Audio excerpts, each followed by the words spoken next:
Good evening, gentlemen. It's a pleasure to welcome you all for a very special live episode for the Chennai Drum Festival. It's probably the first ever drum festival we're having a podcast format in India. So, Stalwarts of Music featuring, starting from my extreme left, we have Steven, Ilai, Mr. Gino Banks, Lydian Nadhaswaram, Mr. Weckl, and Siddharth Nagarajan. Welcome. It's indeed something that was totally unexpected. At least I didn't see this coming at all. Mr. Weckl coming down to India, and we have so many youngsters sitting right across me. So it's just it's quite surreal for me. So welcome once again to a live format of Stalwarts of Music. And thank you, Lydian, and the entire team, which has made this possible, 2024 Chennai Drum Fest. So let's start with the interesting agenda. So we already have some veterans here who participated in Stalwarts of Music. We've had Mr. Gino Banks, we've had Mr. Weckl 2 years back. We've also had Lydian, and we have a lot of newcomers, Ilai, Steven, and Sid. So starting with Lydian, my question to you is around what took you or what inspired you to host a festival of this scale, and what was the impetus behind it? Let's start with that. It's my complete love and passion towards this instrument, the drums. And drums being my first ever instrument, I started my career as a drummer. So I wanted to do something special for Chennai. Okay. And I wanted to curate a drum fest. And of course, I have played in Gino Banks Brothers, Mumbai Drum Day, and in the Bengaluru Drum Fest. So I wanted to do something for Chennai, mainly for instrumentalists, because events like this stop to Bangalore and nothing comes down south. So I wanted to change that scene over and do something inspiring for the upcoming generation, for aspiring drummers, and for music lovers, rhythm lovers. So I thought of curating this Chennai Drum Fest, and here it is. And what is the takeaway? What do you want people to experience primarily as part of a drum festival? Because I haven't experienced one myself. Why? I don't know. I think lack of awareness. Yeah, I'm learning. So it's all for the current generation, upcoming generation, as I said, aspiring drummers and music lovers who wants to learn drums and pursue drums. And, they can also feel that I can take music as a full-time career, like Amazing. how Siddharth brother said earlier when we were having a conversation. So they want to take music as a career and they want to be a drummer. Yeah. But this is the fest for them, and they need to come and play in this in the future, and they need to dream about it. So that's the takeaway. That's beautiful. That's a beautiful vision. Yes. We wish you the very best to have this for the next couple of generations. Make it bigger and better. Absolutely. Thank you so much. Talking about drum festivals, I'd like to start with Mr. Weckl. What has been a tradition and culture in terms of all these international drum festivals you've been a part of? What has the agenda been like, and what were they trying to promote, through these festivals in different countries that you've been a part of? Well, I think most of it is like Lydian said, is to create the inspiration amongst the players that are invited to a given festival, so that I know for me when I was very, very young, I would either watch drummers live. I mean, there were no drum festivals per se when I was growing up even in the States. Yeah. There might have been an occasional drum battle or something, but those were very far and few between, and there certainly was not the internet, so the reach was far less. But there was never a drum festival per se. So those kind of started in the '80s, and when people started to think about gathering a bunch of drummers together, because for some reason there's an attraction. Drummers are crazy anyway, right? So we're all like nuts for the instrument, like Lydian said. So people that aspire to want to do this on any level, whether it's professional or as a hobby, they aspire to see the players that they listen to, that maybe they grew up with, in my case, or have heard before, and then to come experience the new young blood that's in all of these festivals too. So, the beautiful thing about music and drumming in general is that throughout the whole world, there's different languages, there's different cultures, but music and drumming, there's no language barriers. It's for the drums, for instance, it's about the rhythms, and of course each culture has maybe their own folklore of original rhythms, and the rhythm you guys were playing earlier was so cool. And where was that rhythm from? That was what was that from the which one I'm talking about? So it is a traditional Chennai group, I should say, Tamil Nadu group. That's killing. It was great. It was great. So it's called Kuttu group. Okay, wow, yeah, it was great. It was really inspiring for me to hear that because I've never heard anybody play it before. So we all learn from each other, and that's the inspiration. So it's a learning event. It's a camaraderie event. It's a making music event. Yeah. But most of all, it's a positive, loving event that goes out to the listener, goes out to the people, and it's shared with all of us together too. So it creates just a positive overall inspiration, for the contestants, for the people involved, in the players involved, and the listeners. And I mean, this is not only a drum festival because we're playing. Lydian is one of these guys, one of these genius guys that plays keyboards and guitar, and it's like no matter what instrument he picks up, the guy plays it like really.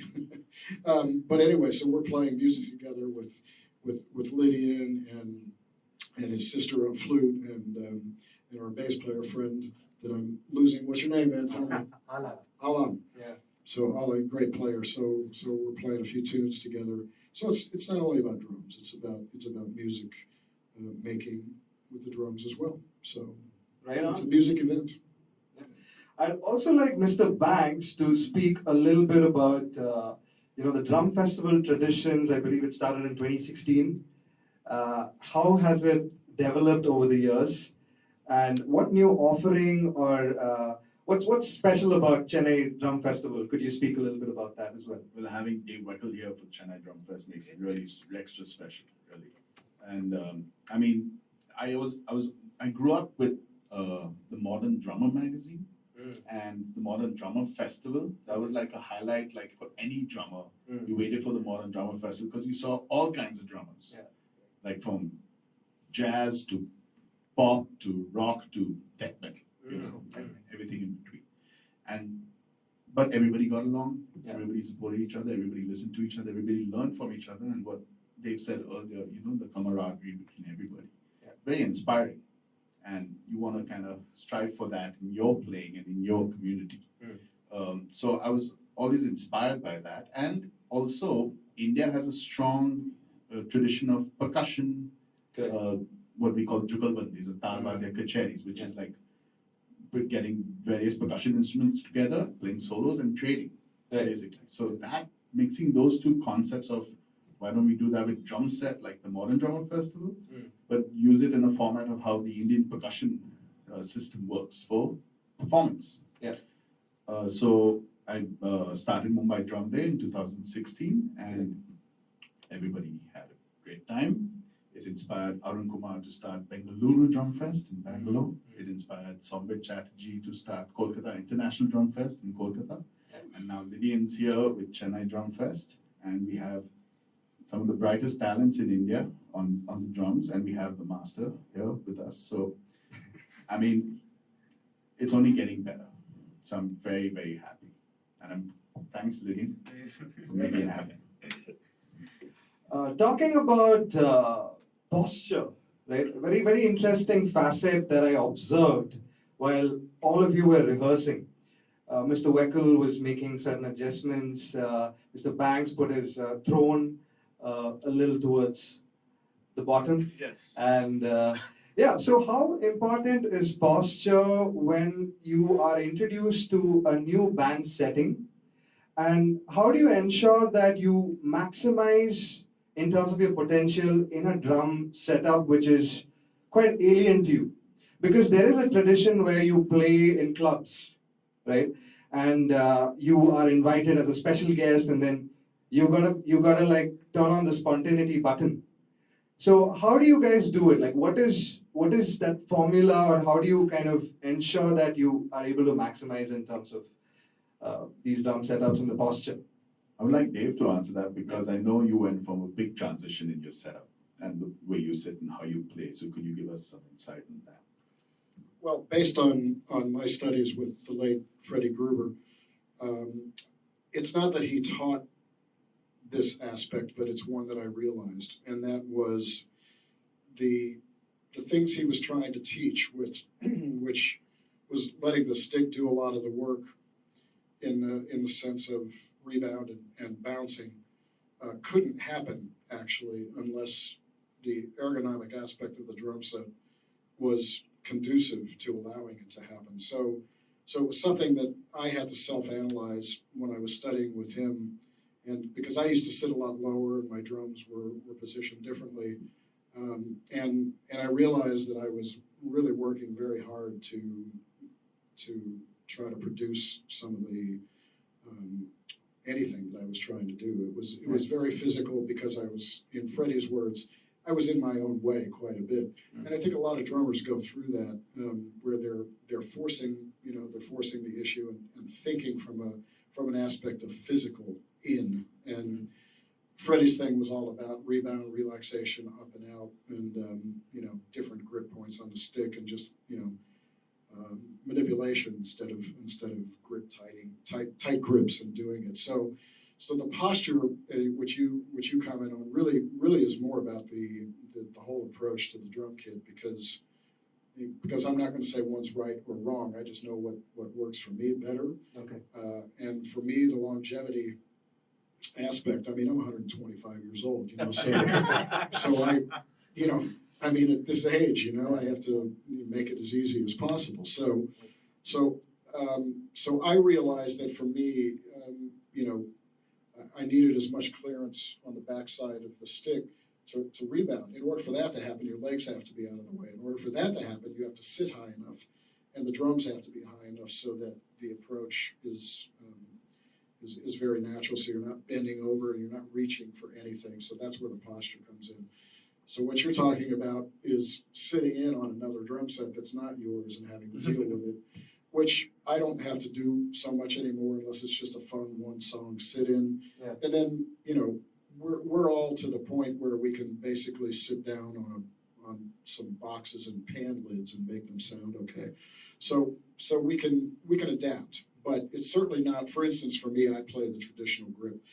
And if I have to sit in on a drum set that's low and positioned for match grip, I won't even try this because it doesn't work. I'll physically hurt myself. So I'll just play match grip to accommodate. I have to accommodate to the drum set. But for my own world, I don't want to accommodate or have to adjust my body. I adjust the drums to accommodate a very natural position for this grip mainly. So that's my take on it. So you guys can add. Yeah, maybe I'd like the others to answer this from a different standpoint. One is posture, and another one is stamina when you're playing a very long set, right? A 2-hour or a 3-hour set. So how do you kind of maximize on, the endurance aspect? Okay. You all pointed the mics to me, but yeah. But I think I have a different standpoint altogether because, like everyone said, I think about the music that you enjoy playing. So at that point of time when you're on stage, you don't see the time, and you play 3-hour long gigs, you play 4-hour gigs, and when you're on stage, you really don't feel the pinch so much. But after that, yes, you do. So my standpoint on stamina towards longer shows, I think it's more about the energy with the audience and the artist on stage. Right. And when you have amazing artists on stage, you don't really think about I have to push a little more to sustain this gig. So that way I don't at least till now on a personal level I've never felt that pinch. Correct. In terms of drum usage in different positioning, yeah, I have a different Yeah, so viewpoint. now Yeah, you have the hi-hat right in front, correct. like Yes. Bill Bruford, Mm. Why? Why is a good question. I've been doing a lot of shows with drums and percussion together. Mm. So I have a hybrid kind of setup, and for most shows, the requirement is such that I play drums and a mix of Indian elements, Indian instruments, Okay. tagged along with my kit. So with ease of, like Sir said, I made my drum kit adjust to my comfort and my kind of playing, so that I can reach all of them comfortably and not stress about reaching a little too far away for my percussions to land up with the drum kit existing. Okay. Kit. So bringing my hats to the center made a lot of sense that way. So and I've been following a lot of Mangini and Portnoy and all these people. So this equi kind of setup kind of worked something for me. So the percussions are usually on my left and the drum kit is on my right. So Right. that way I can split it easily. That's kind of how I like it.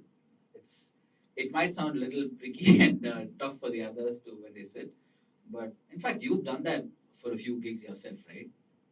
Try things. Yeah, exactly. So I think when you tried that, I tried it on your kick once, I think, in Bombay, Okay. and I found it fascinating, and that's how I started, trying it out, and I really loved it. And thanks to Yeah, you, actually. okay. I'm glad it worked out. Yeah, it worked out for me. Well, another aspect was so many complex internal processes. You guys have, worked your way up, and I figured that there's no easy way out, right? It has it has something to do with mind and body coordination to achieve that kind of fluidity in terms of a drum setup. So, someone like Steven, I've seen you dabble with so many Indian percussion and then a drum kit and do multitasking. So, there's multitasking of attention. How do you do it, man? Because I love to do it. Like drums, I started with drums. Yeah. I started playing when I was 3 years old. Mm. And from there, I think the energy that drum gives me, it's actually amazing. I love playing drums, and that is what makes me do all these stuff that I do. Mm. And Indian percussion instruments, I started learning mridangam also. Right. So mixing Indian music with Western music, I found it really interesting and quite amazing. Yeah. So yeah, I love to do that. That's right. Got it. And there's a very debatable topic. In fact, we had one of our podcast episodes where we had Mr. Banks, we had Mark and Mohini speak about, Instagram artists who kind of pull it off. They just wing it in terms of, precision, just in terms of a video. Whereas you guys have spent hours and years of effort into this process. So what is your opinion about these shortcuts? And also another layer to the question, maybe you can add, do you find good composers in the drum circuit at this point in time, in modern era? You're like an Instagram guy. Yeah. Yeah, I'd love everyone to kind of, start. Yeah. Can you brief the question? Certainly. So, see, my take on this is, you have Instagram musicians who kind of, work towards their clickbaits and just to kind of get popular and a shortcut to success, versus you guys who've worked, devoted a lot of blood, sweat, and tears into this craft, right? So, what do you feel about that? As long as you do it with passion and love, and inside you feel that whatever you're doing is right and not cheating, I think it's all good. It's all staying in control. So that's my take on it. I mean, there are drumming legends sitting here, so I'm just a Yeah. normal, average drummer. So I think they would have more experience in this area, Right. so more than me. So. Right. So I'd now like Mr. Weckl to add to the part in terms of, do you find good composers in this era? I'm just talking about drummers. Well, I'd like to address the Instagram thing first, if you don't mind. Please. There are no shortcuts. Anybody that's on Instagram that is playing well, that people are responding to, are responding to what their talent is, not anything else. So there's no shortcuts. They're smart enough to use a vehicle that will get people to see them. When I was growing up, there wasn't even internet. Yeah. Much less, whatever was going on with all of the platforms. So, there wasn't even VHS. I told you, I'm 125, so I was going a long way. I was playing drums with the dinosaurs. So anybody, like I said, that's playing well, they've put in the time. It's not like they're cheating, because if you see somebody and they're like, holy cow, that guy's really, or that girl, whoever, what person is playing unbelievably great, they've put in the time necessary that it takes to get to the level to impress, for whatever they're doing. You know what I mean? So I agree. It's a shortcut to let people know about you. Yeah. But if you're not playing well, who cares? So the only shortcut is that, okay, I'm ready, and I'm going to put it out there, and then you get noticed, and it becomes, I think it's the smartest PR, public relations, that you can do, is promote yourself when you're ready. Composers. I find that there are more and more drummers composing. Both from past and present. Lydian's a great example of, super drumming talent that is also a super composer talent. So I always tell my students, if it's one regret that I have in my own career, is that I didn't spend enough time on the piano or on an instrument and practicing my writing. I can do it kind of, but it's a very slow process. So usually I work better co-composing with somebody that knows what they're doing.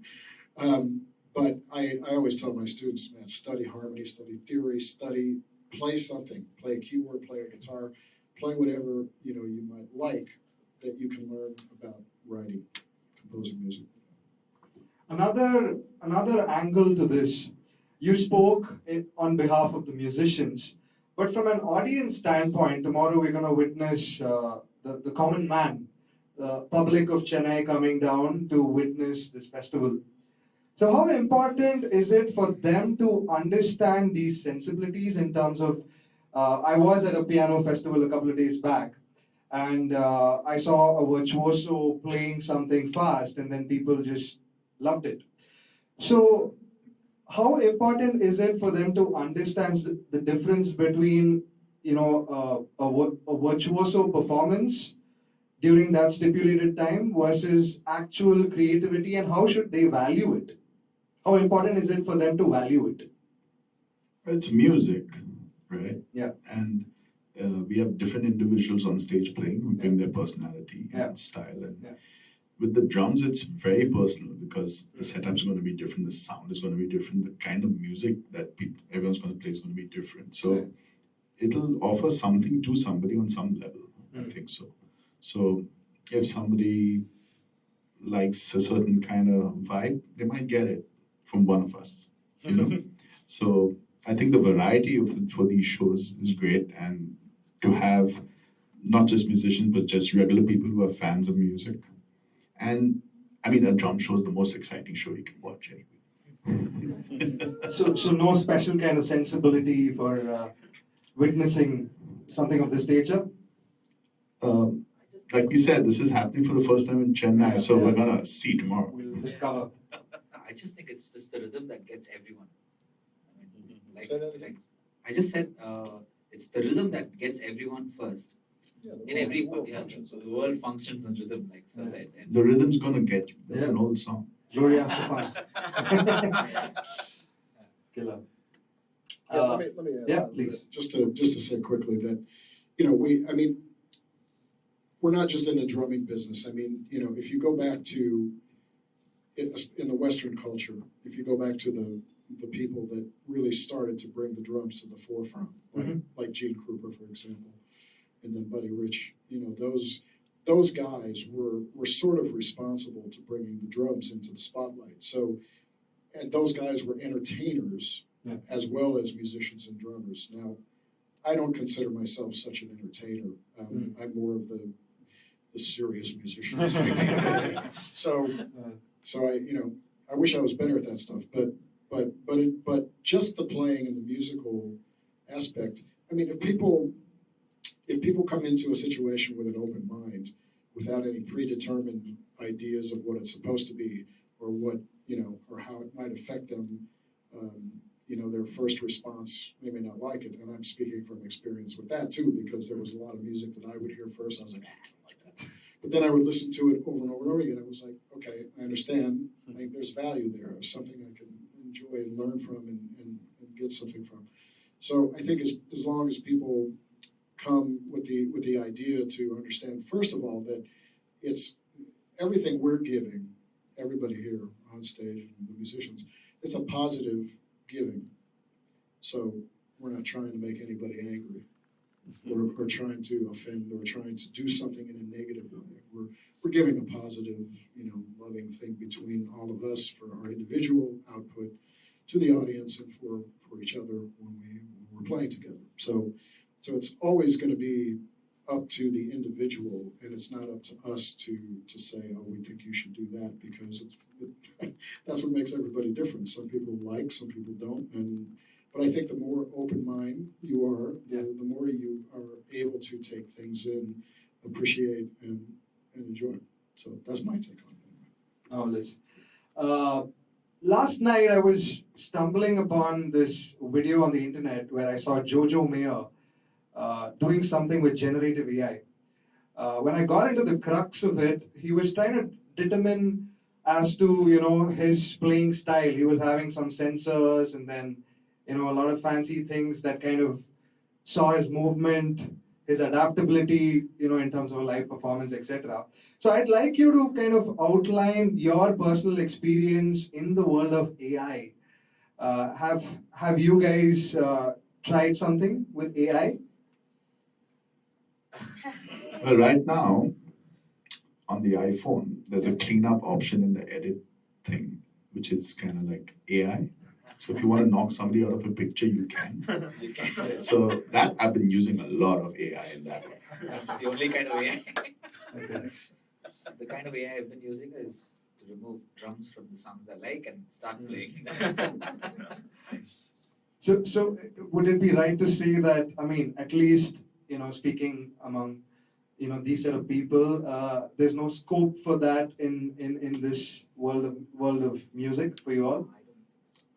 It's definitely there, I think, in the recording industry. And then like the plugins and stuff that we use. AI is like making things a lot easier, but you know, like AI is taking things that have already been done. So it's like presets almost. But for something new and creative to happen, I think AI needs a reference for that. What the young guys have to say about that.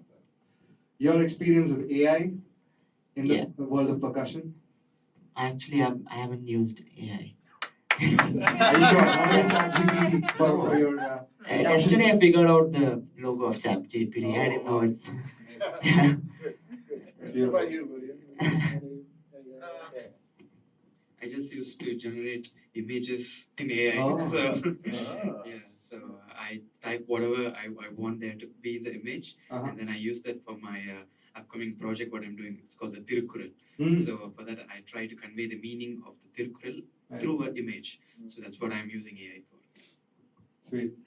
I use AI for one thing. My wife and I both, we get the pictures generated, you know, it's like, man, I'm a good looking dude with AI. And she looks like Cleopatra. She's beautiful anyway. But yeah, I dig that. But on a serious note, AI is taking the decision away from the artist. I mean, the sense of it, I'm not saying it is, but it's the idea of it is like somebody else telling you what to do. And that takes away from the personal artistry of what we're doing here. Okay. We, especially, us older guys, again, we've spent a lifetime, thousands and thousands of hours developing our own ideas about what we want to say on the instrument through our music. I don't want, especially, a machine telling me what to do or how we're supposed to sound. So Fair enough. I think, there are benefits when it comes to learning about things that you don't know.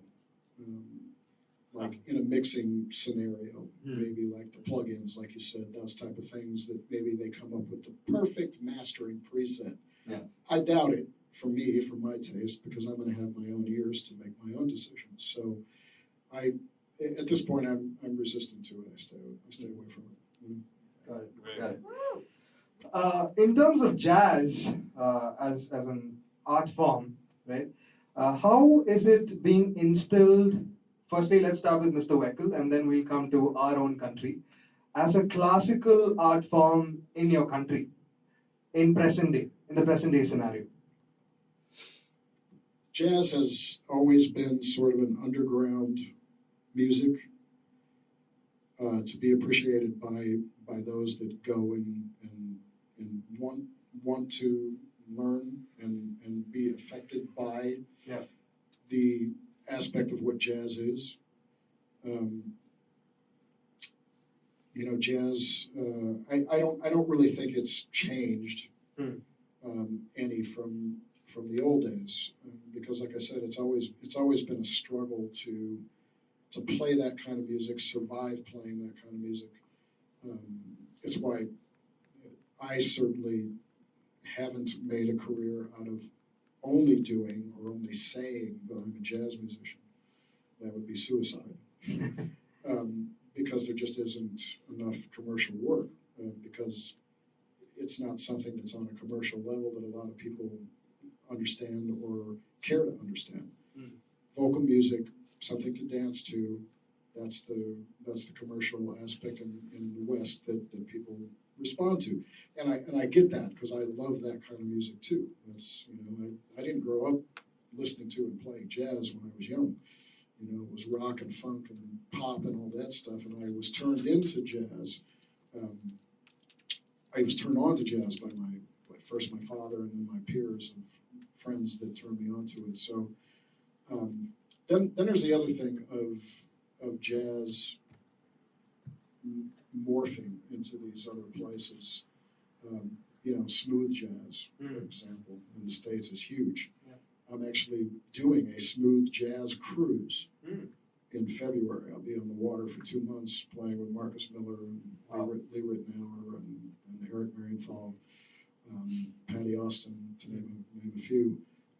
And most people wouldn't put me in that situation, but I'm going to love it, because I get to play with those people and play that music and be with my wife on a boat for 2 weeks. So it's going to be fun.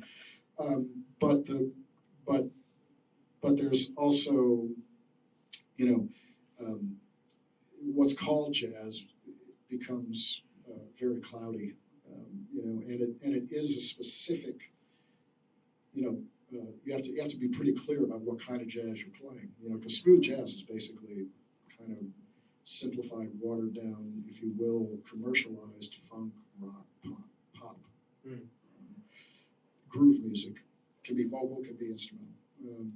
Most jazz, if you talk about jazz, if we're talking about Miles Davis, John Coltrane, that type of jazz, that's a very specific thing. We're talking about fusion, Return to Forever, Mahavishnu, the Electric Band, whatever. That's something else. Then there's Latin jazz. Then so there's many different kind of tentacles that come out of the descriptive word, and so I don't think. Maybe there's more awareness that people can come out of the tentacles of smooth jazz, say, and they get turned on to something else because somebody's playing there that they're playing somewhere else and they're playing bebop, and then they get turned on to it. But what was your question? Is it becoming I wanted to understand, how is it being instilled as a classical art form? Well, the classical art form is that it of course is a classical art form. That's where music came from. It didn't start with rock and roll. In the West, it started with 12/8. Started with triplets. It started with the marching of, in New Orleans. It started from the African rhythms that are basically all 12/8. Through New Orleans, through the dance bands of the 20s and the 30s. So of course it's a classical thing, but I don't think a lot of people know or realize or care. You know what I mean? Because they, in general, I think they don't understand it so well. But it's okay. I mean, for those that love it and search it out and still support it, a lot of us are still working, playing jazz, playing different kinds of jazz. So anyway, I'll let somebody else talk. Yeah, I'd like you guys to add in terms of the Indian traditions. How is it?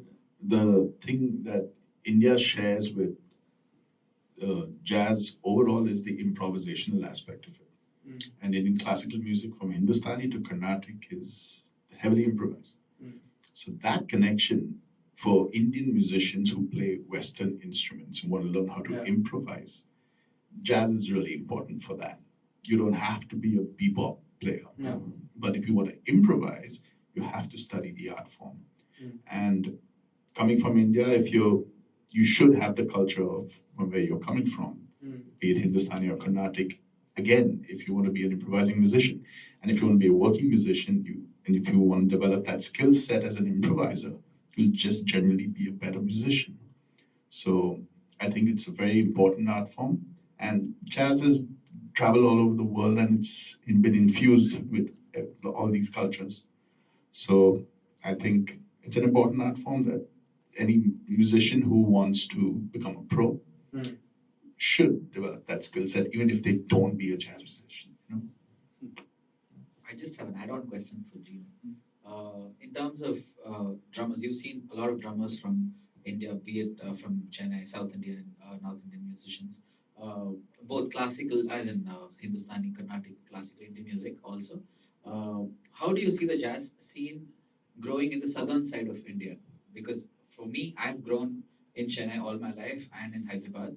And I've been performing for the last 24 years now, but all the time I've been recently introduced to the jazz scene, and of course with your father's music, a lot of their music and your both compositions and all that, those were the starting point for Indian jazz scene for me. As a musician, I've seen a lot of other musicians also play, but all the other stuff.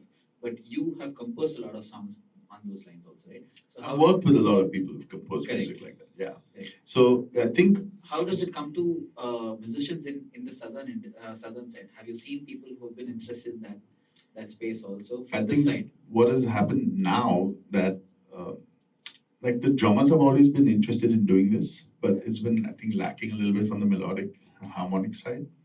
But now there are a lot of more musicians on piano, guitar, and bass who are taking jazz a little more seriously, and that'll help the drummers develop, how to play this style of music better. So I don't think that was as much before. Like I remember each city in India used to have a certain set of musicians who were like the jazz guys. Correct. Right? And there's probably just one or two clubs, playing. Yeah, I mean, in fact, today morning, with 2 hands you can count jazz musicians in that city. Yeah, in fact, in the morning we were speaking. Me and Lydian also were speaking about the jazz scene in Chennai, and how it's grown to a better space, and we have to do more stuff like this, and the jazz scene here. Yeah, it's like because now the world is opened up a lot more, and you have access to education and stuff. But I think the melodic side, because even if you're just playing the music, you have to play the songs. You have to know the repertoire and play with musicians who can play that music well. So I think that's happening a lot more, so it'll help the scene. Right on. So in the interest of time, I'd like to come to the most interesting part of our agenda, which is a very quick rapid fire. Starting with our gentleman there. If you had the chance to put together an all-star drummer, like a bunch of drummers put together, an all-star drummers band format brought into reality, who would be a part of it? The legend himself, Weckl sir. Okay. Then I enjoy Tony Royster Jr. Okay. He's my kind of drummer. I have seen him a lot, and certain his chambers. Steve Smith, Oh, 3. I can't think 3. Count yourself. Yeah. So you would be a part of the band. Yeah. It would be inspirational for me to play. So you go back to these people, if you want to like draw upon an idea in terms of going back to your classics, right? So you go back to all these people, from what I understand. Amazing. Yeah. Ilai, any favorite percussionists as part of your wish list that you'd like to put together? First, Sivaman sir. Sivamani sir, okay. Tony Royster. Okay. அவங்களுக்கு 2 பேருக்கு தான் பார்த்துருக்கேன். Okay. அதுக்கப்புறம் இந்த லிடியன் இந்த கொடுத்த சான்ஸ்ல அதிகமாக பார்த்தது வீரர் சாருடைய பர்ஃபார்மன்ஸ். அவரோட பர்ஃபார்மன்ஸ்ல நான் ஃபர்ஸ்ட் ஒரு கிராமர் பார்க்குறேன். பர்ஃபார்மன்ஸ்ல ஒரு கிராமர் தெரியுது. ஓகே. அவர் பர்ஃபார்மன்ஸ் பார்த்து ரொம்ப டோனி ராய்ஸ்டர் அது வேற ஸ்டைல், சிவமன் சார்ட்டு வேற ஸ்டைல். இவர்கிட்ட பேட்டர்ன்ல ஒரு கிராமர் அப்படி திங்க் பண்ண வைக்குது. ஓகே. எப்படி வாசிக்கிறான்றதோட உள்ள போகணும், ஒரு ஸ்கோரிங் இருக்கு பர்ஃபார்மன்ஸ்ல. அவங்க vocabulary பாத்தீங்கன்னா என்ன உங்களுக்கு ரொம்ப அட்டகாசமா தெரிஞ்சது? அவங்க பண்ண இன்னைக்கு ரிஹர்சல்ல எப்படி அவங்க ஸ்டாண்ட் அவுட் பண்ணாங்க? அந்த மத்த ட்ரம்மர்ஸ்லாம் சொன்னீங்க, பேர்லாம் சொன்னீங்க. அவங்கெல்லாம் கம்பேர் பண்ணும்போது இவர்கிட்ட என்ன அந்த யூனிக் விஷயம் இருக்கு? சார் கிட்ட. ஆமா. கிராமர் அதாவது எப்படி சொல்றாங்க, கொஞ்சம் கூட டீடைலா சொன்னா என்ன எலிமெண்ட்ஸ், என்ன ஆஸ்பெக்ட்ஸ் உங்களுக்கு ரொம்ப பிடிச்சது இவரோட பிளேயிங்ல? Traditional grip. ஓகே. அதுல வந்து அந்த சாஃப்ட், அந்த ஸ்னேர்ல வாசிக்கிறது சாஃப்ட் இருக்கும், அந்த டைனமிக் ஆசென்ஸ் இல்லாம அப்படி ஏற விஷயம் வந்து சார் ரொம்ப சூப்பர் பிடிச்ச ஒரு விஷயம். Amazing. Mister banks. Okay. Well, this has happened with Dave Weckl, Vinny Colaiuta, and Steve Gadd playing together. If anybody's watched that, that's like timeless. And there's like, you're doing something for that, right? Something coming up for that? Yes, we're doing a Zoom discussion meeting Monday evening, Indian time. I think it's 2 p.m. Eastern time in the United States. And it's just a discussion panel with the folks that are still with us. Mr. Louis Belson, of course, has passed, unfortunately. He was such a sweet man and a wonderful player, one of my mentors to listen to. But the rest of us, Mr. Gadd, Dr. Gadd, Vinny Colaiuta, Dennis Chambers, Greg Bissonette. We're all basically there to discuss the memory. Kathy Rich is also there, to help commemorate all of the memories of that special evening. Yeah. So if anybody hasn't checked that out, I mean, I doubt any drummer's not checked it out, but it's iconic and you should. Lydian, who are your if you had a dream ensemble that you could put together in a hypothetical world? 5 drummers. 5 drummers. Yeah, you have a lot of money. Yeah. 1, 2, 3, 4, 5. Hold on, man. Smooth operation.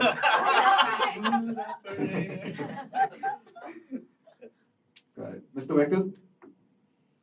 Well, you didn't say living. Yes. So for me, it would be Buddy Rich first. Then it would be probably Philly Joe Jones. Then it would be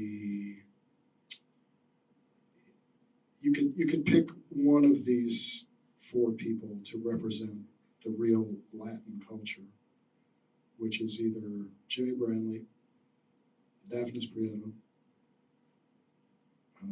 Raul Pineda, and Horacio El Negro. So one of those 4 you could have each year to represent the real deal from Cuba, and their jazz players too. They're really some of my favorite players. And then I think J. Rod Sullivan is probably the one guy that sort of, not one, he's one of many that represent sort of the new I don't want to say gospel, but it's kind of that coming from there. But I think that guy is like one of the most musical guys that represents that genre.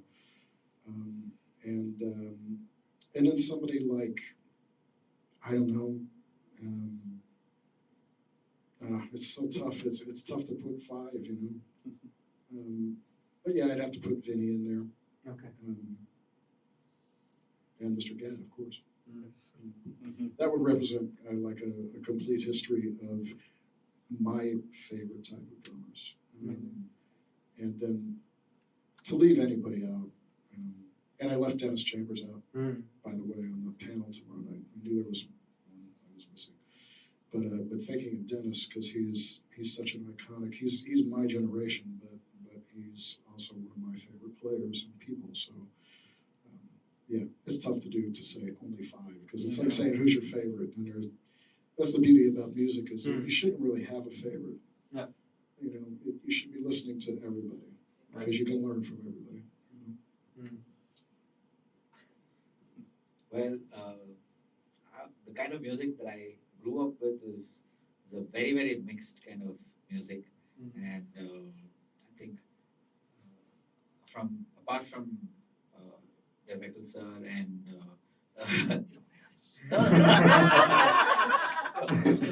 no. Trust me, my dad has been one of the biggest fans of yours. We have a huge photo of yours framed in our studio. In Hyderabad, when we were living there, it was there. So I'm not kidding.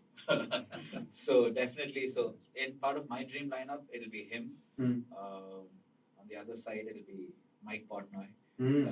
And and the choppy. I'm a choppy guy. I love chops. So Eric Morey. And Dennis Chambers. I grew up with the video. I think many of the drummers must have seen the duo video of Tony Royston and Dennis Chambers. Yellow drums. Yeah, that's the one. So that video really inspired me because I was also very young. I saw some videos of Eric Singer or Dennis Chambers. So this would be probably the four. If I'm bringing it down to five of them, these four and myself, I would definitely want to be part of them. At least playing the tambourine. At least playing the tambourine for them. You guys are not limited to just being percussionists or drummers. I mean, there's a lot more layers to it. There's a composers and musicians, you know, if we had to look at it from a very high level. So, starting with you, what are the top 5 qualities of a musician that you personally embody? Qualities. The creativity, hard work, and yeah. It's very hard. You just ask the question and the coordination and all. The clock's ticking. Yeah. Yeah, the creativity, the hard work, the coordination, and the teamwork, and energy, stamina, and all those. There are many, so I can't recollect everything. So there are many things which plays a huge role actually. Beautiful. First, health. Okay. Health, practice. Okay. Practice. மூணாவது பார்த்தீங்கன்னா creativity புதுசாக யோசிக்கிறது. Okay. அது மூணு. நம்மளுக்கு கண்ணுக்கு தெரிகிற ஒரு டேலண்ட்டு அவங்க தெரிஞ்சால் அவங்களுக்கு ஒரு வாய்ப்பு, நம்மளால முடிஞ்சால் அந்த வாய்ப்பு கொடுக்கணும். அந்த மனசு அது தளபதி லிடியன் கிட்ட இருக்குது. ஏன்னா நான் இவ்வளோ காலமாக வாசிச்சிருக்கேன். எனக்கு ஒரு பிக் ஸ்டேஜ்ன்றது வந்து ஃபர்ஸ்ட். இதுக்கு முன்னாடி ட்ரம் ஃபைட்டர்ஸ்ன்ற ஒன்று இருப்பாங்க.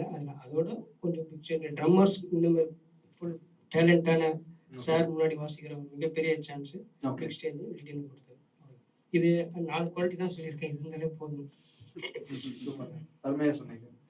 Mr. Banks? Yeah, of course, talent, hard work, and all these things. But I also think like being a good team player is important because it's you work with people. So having that is a crucial thing for a musician. So does that mean you got to be a good human being for that? Ideally. But yeah, the positivity for that is important. Yeah. Okay. I think, of course, like he said, creativity, hard work, smart work, and health, and of course, team player, and most importantly, discipline. and the passion you have for the instrument or whatever thing you're doing in music, and perseverance. Yeah, for the interest. Yeah, the good human part, being able to easily work with, I think, is probably number one, actually. Number two is to understand the function of your instrument and how much you've studied the history to understand how to play certain things, certain styles, and then after that, it really becomes adaptation to the musical situation you're in. So, the practicing and all that stuff goes without saying. But for me, what I like in a musician, once all of that is taken care of, is again function of the instrument, the understanding of rhythm precision, phrasing precision, and then the ability to loosen it up if you want to. I think the five of them kind of covered pretty much everything. But for me, I think good human and team player plays a big role. I learned to be a team player later on because I started off as a solo artist before. I wasn't into performing with a band before. Yeah. And I think a lot of credit goes to in fact Alapraj, who also the bassist who's going to be playing with us tomorrow. I grew up with a different kind of music, and then when I started playing with his band and him, he taught me a lot, in fact, to be a team player, and that really helped me. So I think team player, hard work, definitely, like Ollie said, precision, discipline comes a long way with focus over practice and innovating. That's all. It's the same. Beautiful. All of them said. One last question for today. As musicians, is there any unexplored territory that you'd like to dabble with in the next couple of years? Starting, okay, maybe we can start from AI. there. Okay. What did you say? AI is to keep up and just to explore that scene and see how far that goes. That's something that I've been curious about, like how you came up with it. Yeah. I am curious about it, but for the fact that I have to take the decisions, like Sir said.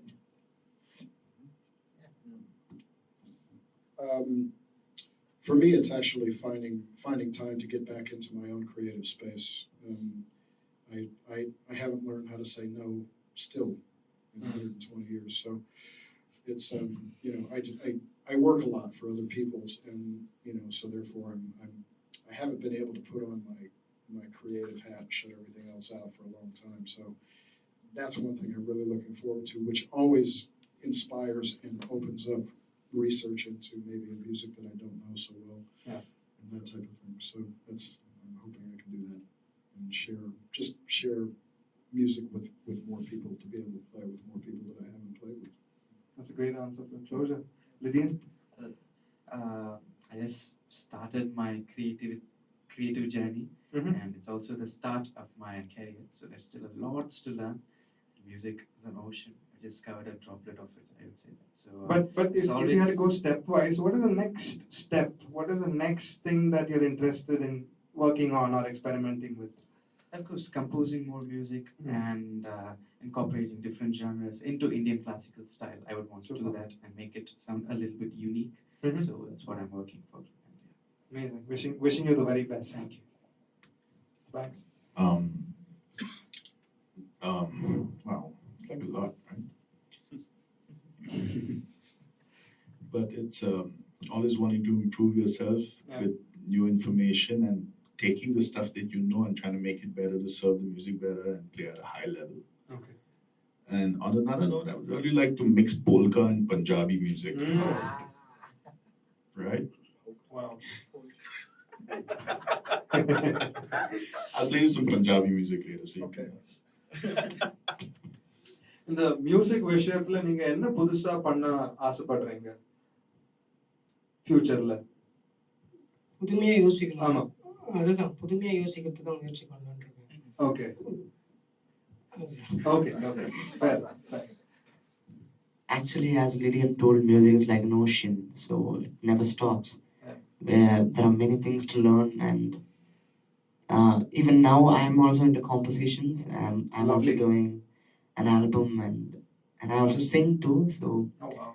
I'm doing a singing album also. So I'm working on all those and experimenting with different stuffs. So I think it will be great. Yeah. Amazing. Thank you. That brings us to an end of this wonderful podcast, Chennai Drum Festival 2024 in collaboration with Stalwarts of Music. It's been such an incredible blessing, honor, and a privilege, gentlemen. Thank you so much for taking time out after your rehearsals, after such a hectic day. Wishing you the very best for a very successful festival tomorrow and for the next set of years. I hope to be a part of this journey with all of you. Thank you so much. Thank you. Thank you.